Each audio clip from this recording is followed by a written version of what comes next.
Guys, कैसे हैं आप सब। आई होप आप सभी अच्छे होंगे। तो आज हम बात करेंगे ऐसे 5 पॉइंट के बारे में जो कि आपको निश्चित रूप से सफलता दिलाएंगे। तो सबसे पहले मैं आपसे कहना चाहती हूँ कि आपका सबसे पहले तो सिलेबस कवर होना चाहिए। तो आपके पास में पटवारी और वीडियो के एग्ज़ाम के लिए इतने सारा सिलेबस है, तो सबसे पहले आपका सिलेबस कितना कवर है वो आपको पता होना चाहिए। इसके लिए आपके पास सिलेबस का प्रिंट आउट होगा, तो आप उसमें से ये एनालिसिस करें कि क्या मेरे सब्जेक्ट कंप्लीट हैं, और अगर आपका कोई सब्जेक्ट कंप्लीट नहीं है या फिर कोई सब्जेक्ट वीक है तो उसको स्ट्रॉन्ग करें। इसके बाद में नेक्स्ट पॉइंट है रिवीजन।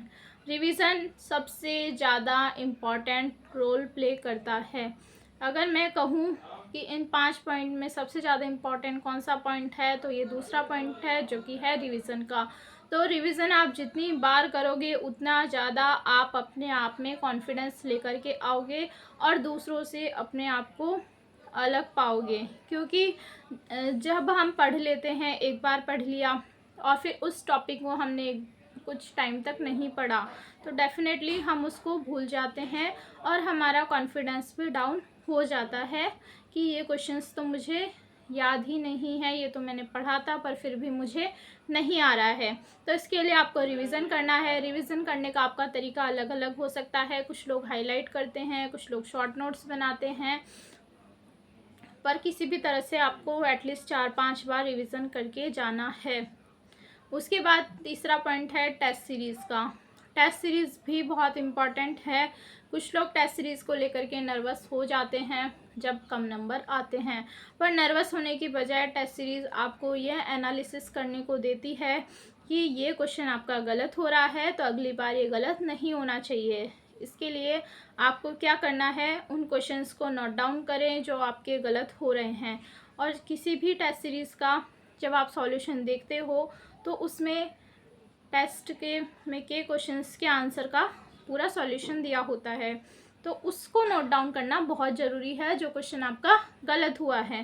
तो एक ऐसी नोटबुक बनाएं जिसमें वो जो क्वेश्चंस आपके गलत हो रहे हैं उनको जल्दी से नोट डाउन करें। ज़्यादा टाइम नहीं लगता है, आपके पास बहुत टाइम है। आपके पास दिन में 24 घंटे हैं। 24 घंटे में से 1 घंटे आप उनको नोट डाउन करें, 1 घंटे उनको लर्न करें। ये छोटी छोटी चीज़ें हैं।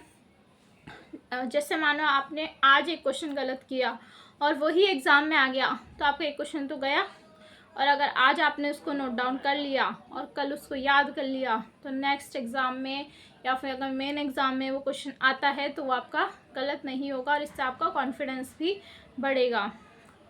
चौथी हम बात करें, कुछ लोग बोल रहे थे कि जब हम ज़्यादा घंटे पढ़ते हैं तो हमारी नींद पूरी नहीं होती है और एग्जॉस्ट हो जाते हैं। जैसे 1-2 दिन ज़्यादा पढ़ लिया तो उसके बाद में अगले दिन इतना नहीं पढ़ पाते हैं। तो मैं इस बात से पूरी तरह से एग्री करती हूँ कि अगर आप अपनी नींद को डिस्टर्ब करेंगे तो कहीं ना कहीं आपकी हेल्थ भी ख़राब होगी। पर इतना ये आपको पता होना चाहिए कि आपकी बॉडी कितना सहन कर सकती है, कितनी देर आप जग सकते हो, उस अकॉर्डिंग आपको वर्क करना है। मेरे तो कहने का मतलब यह है कि आपको मेहनत जितनी ज़्यादा करनी है, पर मेहनत के साथ में आपको ये भी ध्यान रखना है कि एक तो आप नींदों में ही पढ़ रहे हो, वो भी नहीं करना है। तो यह आपको खुद को डिसाइड करना पड़ेगा कि मुझे 12 बजे तक पढ़ना है या मुझे सुबह जल्दी उठ करके पढ़ना है, पर 6 घंटे की नींद लेनी है, कैसे भी करें। और 5वां पॉइंट है ज़्यादा टेंशन नहीं लेनी है, क्योंकि जब आप टेंशन लोगे तो चीज़ें आपके माइंड से ख़त्म हो जाएगी। जो आपको याद है वो भी आप भूलने लग जाओगे। अगर आप एक काम करें, अगर आपके पास में वाइट बोर्ड है कोई भी छोटा सा, तो उस पर क्वेश्चंस को नोट डाउन करें। क्वेश्चन नहीं लिखना है पूरे, सिर्फ छोटा सा लिखना है, इसका ये आंसर है। ताकि क्या है, जब आप रूम में सोओगे उठोगे तब आप उसको 4-5 बार पढ़ चुके होंगे और इससे वो जो आपका गलत हुआ है क्वेश्चन वो आपका गलत नहीं होगा। और जो आपके स्कोरिंग टॉपिक्स हैं, सब्जेक्ट्स हैं, जैसे कि मैथ्स हो गया, रीजनिंग हो गया, इनको थोड़ा सा इन पर मेहनत करो, क्योंकि बहुत सारे स्टूडेंट की मैथ्स वीक है।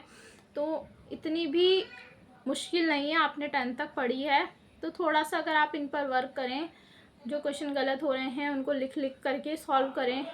देखो बिना पेन के मैथ्स नहीं होगी। आप ये सोचते हो कि मैंने सिर्फ इसको पढ़ लिया और ये मुझे नहीं आया तो इसको हम छोड़ देते हैं, पर नहीं, मैथ्स में आप क्वेश्चन उठाओ, पेन उठाओ, सॉल्व करो। 1-2 बार सॉल्व करोगे ना तो आपको आदत पड़ जाएगी कि मुझे इस तरह से करना है और इस तरह से कैसे भी करके मुझे आंसर निकालना है, तो वो आपका आंसर निकलने लग जाएगा। तो यही पॉइंट्स हैं जो आपको सिलेक्शन तक लेकर के जाएंगे। थोड़ी सी मेहनत करें और अब 1-1.5 महीना बाकी है, इसमें आप मेहनत कर लेंगे तो आपका सिलेक्शन निश्चित रूप से हो जाएगा। Thank you so much. Channel पर नए हैं, चैनल को जरूर सब्सक्राइब करें।